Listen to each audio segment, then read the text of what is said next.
What's good, guys? Welcome to Red Corner Boxing. You with Jam and Mr. Neutral as always. We're here for a special Monday night show. A little bit late in the UK, but you'll bear with us. This is our top 10 favourite knockouts. We're going to give 5 each, 5 from me, 5 from Mr. Neutral, and that's how we do it. EasyStories.com is our place to go for all your stories needs across the United Kingdom. They are our proud sponsor, so check them out. It's all good.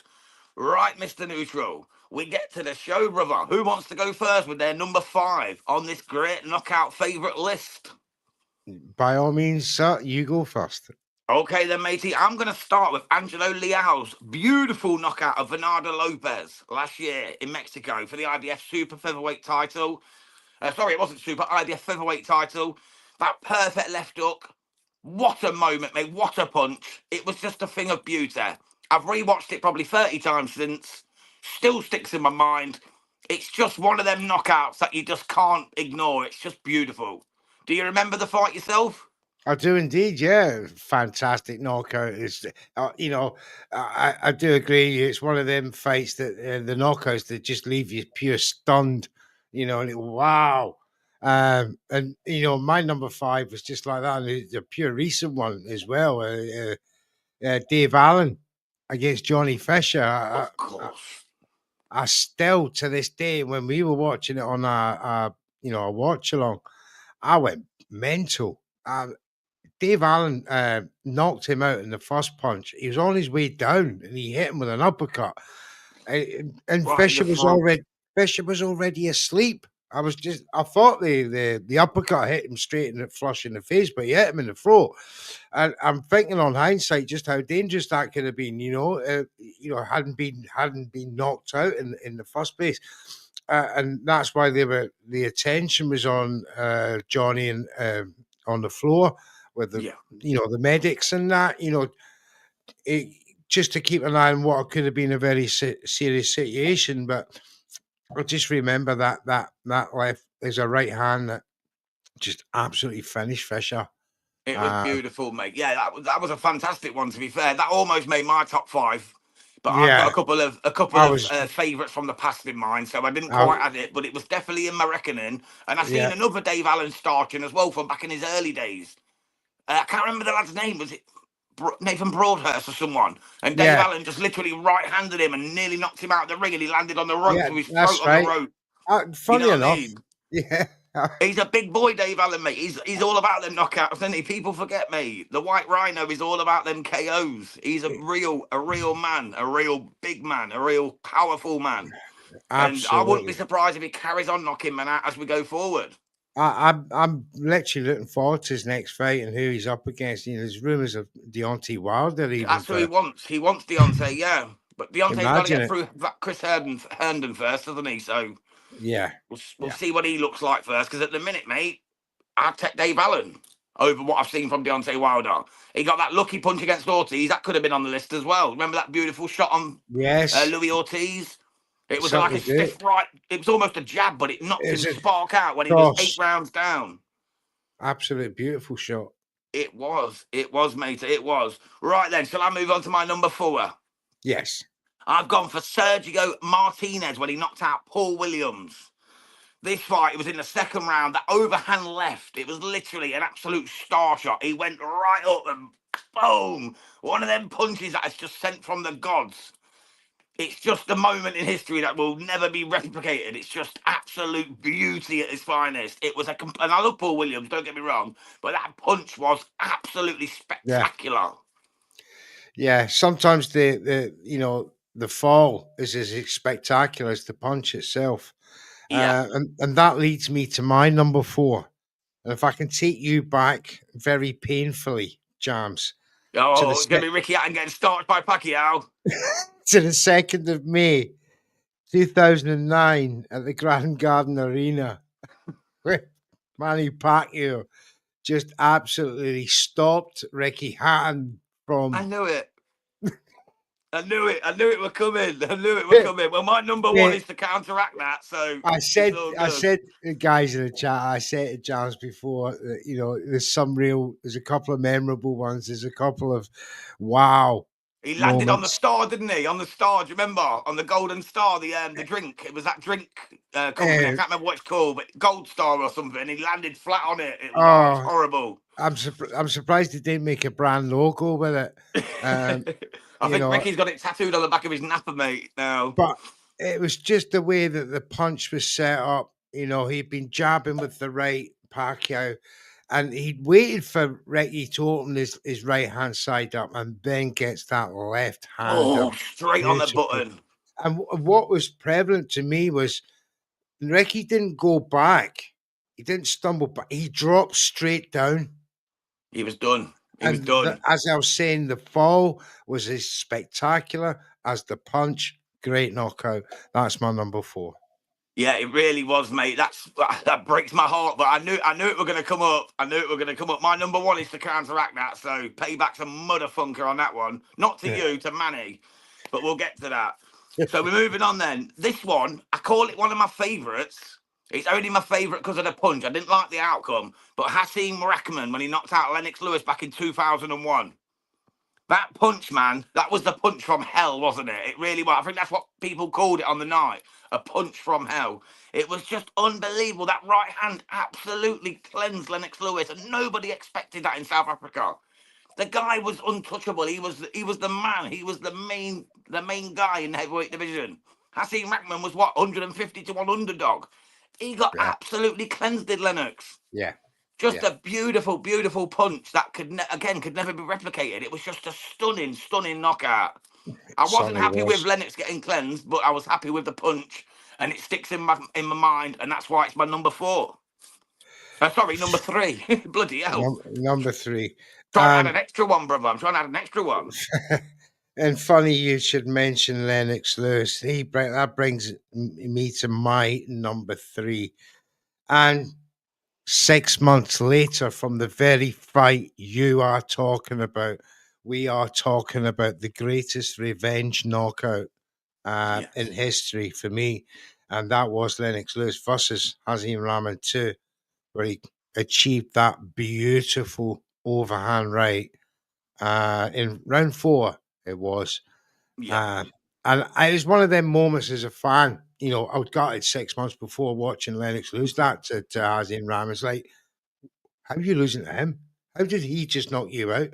And when he got that chance for the rematch, he so happy, and we knew what was going to happen, but I never expected it to be in that fashion. And that was a real yes moment. You know, that real British get back. I remember watching it, mate. I remember watching it with I had about 20 of my mates round. We all had a bit of a party and that. We all got loads of food in. It was a great day, mate. It was a great day. We were very happy. It was a real occasion. Great days. Most definitely. Right, then, so I'll move to my number 2, mate. Carl Froch starting St. George Groves at Wembley in the rematch. Absolute belter of a shot, man. That shot was from heaven. Absolutely licked him up. His legs buckled. He ended up all crisscrossed across the ropes. Everyone said the first was a fluke, which, yes, maybe it was. But Froch, 37 years old, showed them no 2 ways about it that I am the bigger, stronger man, and George Groves is going to sleep. And that's exactly what it did. And it was a beautiful moment. The Cobra absolutely starts his old ginger nut pal. Massive punch. And again, George went down spectacularly from that punch. You know, it's I always remember the leg buckled over the ropes and that, you know what I mean? It was just all spangled up. Absolutely incredible, you know, viewing that night. Bringing me to my number 2, and I'm going to take the fans back to 1997 and Mr. Roy Jones Jr. against Montel Griffin. This is the rematch from the previous fight where Roy Jones Jr. was disqualified for hitting Montel Griffin when he was down. He was disqualified, but you know, he got his revenge in the next fight with a spectacular, and I mean a spectacular left hook. And what made me laugh, well, not laugh, you know, just astounded, was Montel Griffin went to get up. You know, he was flat on his back, put himself up, and then went straight back down. It was just no way he was getting up. It was a beautiful punch and just a memorable one, that one, back in the day.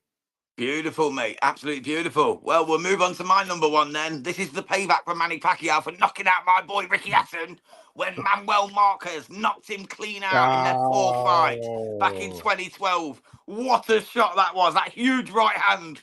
I love Manny Pacquiao. Never wish any harm on him. Absolute legend. Seven-weight world champion. I wish him the best against Barrios. But that day, I actually grinned. I grinned. I was like, yes, that's what you get for doing my boy Ricky. And he got dealt with. And I was happy. And I'm sorry to say I enjoyed that night very, very much. So, yes, that's my number one, mate. Manuel Marquez knocking out Manny Pacquiao with a massive right hand back in 2012 to settle the four-fight debate between the two. It was fantastic. It had to be done. It took a Mexican to get payback for a Brit, but I'll take it. Number one for you, Mr. Neutral, my brother.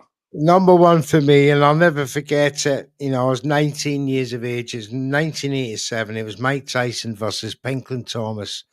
And I was just shocked at the sheer brutality of the knockout. You know, he was a similar age. I think Mike was just about a year older than me.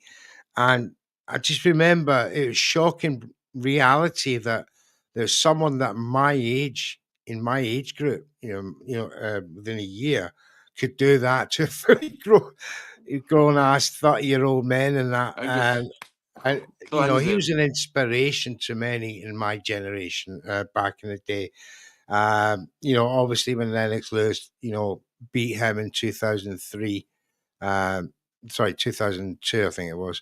That was, it was a bittersweet memory. It was good for Lennox, but better in the fact that I didn't want to see Mike in that fashion. But Yeah. Mike Tyson in his day, I shit you not, ladies and gentlemen, under, Customato. If that version was around today, there wouldn't be a top 10 heavyweight division. Nobody would be in. They'd give up boxing. This It'd be man was an Tyson and Usyk, absolute. I reckon. Usyk would probably be able to negate his power, but other than that, there wouldn't be no one. AJ's and Furies would have got wiped out in a round. If I could only that Usyk would never have escaped that left hook from Mike That's Tyson. true. If we're talking pre-prison Mike Tyson, Yes, of course. Yeah. Before Cuss died. That version, definitely. the day Mike Customato died, Mike Tyson died. His boxing died. 100%, mate. But pre that, if the fans that are old enough to remember, mate, there's nothing that you could say to people today that they would make them take notice of, what I would say, because they've watched Mike Tyson versus Jake Paul. Yeah. But that is a shadow, not even a shadow of what that man was capable of at 20 years Remember of him age. against Trevor Burbick and people like that when he was just devastated, and just an animal. Trevor Burbick come next after that. So, and then look what he did to him. But by that time, the fans, especially my gen, we were used to him then. We expected that from that point onwards. When that he crouch became, down, and then boom, went on exactly. Went on to become undisputed. And that was the most memorable knockout of my youth. Was Mike Tyson versus Pinklin Thomas. Great fight, great knockout. As long as it lasted. That's it, mate. There's loads of other knockouts we could have had in, but we could do our 10. many episodes of this, couldn't we? We should make it a weekly thing, mate. Weekly knockout special. Episode 2 next week, then. Yeah, let's do it, mate. Let's do it. I was going to tell you a few of my specials, but we'll save them for next week, mate. That'll be better. Why not? Let the guys know. Definitely, mate. Definitely. Well, thank you, Mr. Neutral, as always, my co-founder and co-host. God bless you, brother. I hope you have a great night. We are proudly sponsored by Easy Storage, your place to go for all your storage needs across the United Kingdom. Check them out. They'll handle your goods with care. Right then, from me and my brother, we will see you very soon. Hit that like, give it a share, give us a subscribe. We are here for your entertainment. God bless. See you at the... Actually, I'm going to say see you at the weekend for the watch-alongs. We'll be back for the Prediction League on Wednesday. So we'll see you then. League 1, be there. And 8 p.m. for League 2. God bless y'all. Take care.